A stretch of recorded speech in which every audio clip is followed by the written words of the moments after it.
একটু সকাল সকালে বাজারে আসলে যেমন সুন্দর সুন্দর মাছ পাওয়া যায়, কিনতেও ভালো লাগে, দেখতেও অনেকটা ভালো লাগে।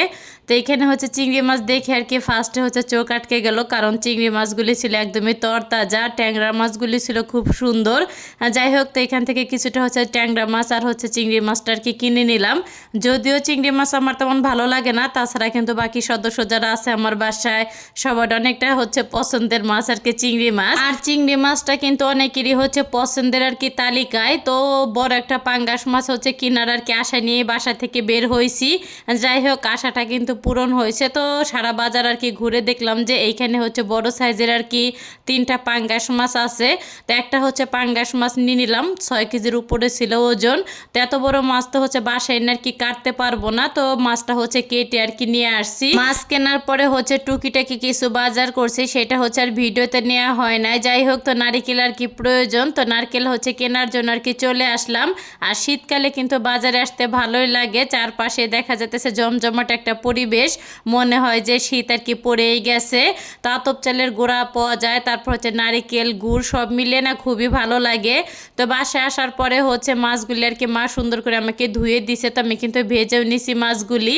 আর ট্যাংরা মাছটা সুন্দর করে কেটে ধুয়ে মা ফ্রিজে রেখে দিছে। তো চিংড়ি মাছ আর কিছুটা আর কি কাচির মাছের গুঁড়া আনা হয়েছিল, সেটা ফ্রিজে রেখে দিছে। পরবর্তীতে যখন রান্না করব তখন তো আপনাদের সাথে অবশ্যই ভিডিওটা শেয়ার করব। যাই হোক, তো আজকে ভাবলাম আর কি লাউটা ভাজি করি, আর তার সাথে মাছগুলি আর কি ভুনা করি, যেহেতু তরতাজা মাছ। তো এই মাছটা একটু টমেটো দিয়ে আর কি রান্না করবো, ধনিয়া পাতা দিয়ে। তো শীতকালে কিন্তু টমেটো ধনিয়া পাতা দিয়ে বড় মাছ রান্না করলে খেতে বেশ মজা লাগে। তো যাই হোক, এখানে কিন্তু আমি লাউটাও চুলায় দিয়ে দিছি, আর এখানে মশলাটা সুন্দর করে আমি কষিয়ে নিলাম। এই লাউ ভাজি করতে আসে আমার মনে হয় যে পুরো আর কি দিনটাই বিধা হয়ে গেছে। যাই হোক, তো জিরা ফোড়ন দিয়ে কিন্তু লাউ আর পেঁয়াজ মরিচ দিয়ে দিয়েছিলাম। তো লবণ আর একটু হলুদের গুঁড়াটা এখন আর কি দিয়ে সুন্দর করে নেড়ে চেড়ে দিলাম। তো এই তো এখানে কিন্তু মশলাটা কষানো হয়ে গেলে তারপর ভেজে রাখা মাছগুলি দিয়ে দিলাম। তো মাছের পেটের ভিতরে ডিম হয়েছিল, তো যে বড় একটা মাছ সেই তুলনা মাছে আর কি তেল হয় না, যেহেতু ডিম হয়েছে। আর যে কোনো মাছে না ডিম হলে কিন্তু মাছের তেল হয় না, স্বাদটাও কিন্তু তেমন লাগে না। যাই হোক, আর এই তো এখানে কিন্তু মাছটা দেওয়ার পরে তো ঝোলের একটু পানি দিয়ে তো নেড়ে চেড়ে আমি রেখে দিচ্ছি। তো ঢাকনে দিয়ে ঢাকবো না।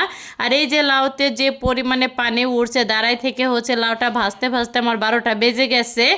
আর দেখা যেতেছে লাউয়ের ভিতরে এত পানি, আবার দেখা যায় রান্নাঘর থেকে একটু রুমের ভিতরে আসলে কেমন কেমন যেন একটু পোড়া পোড়া গন্ধ আসে।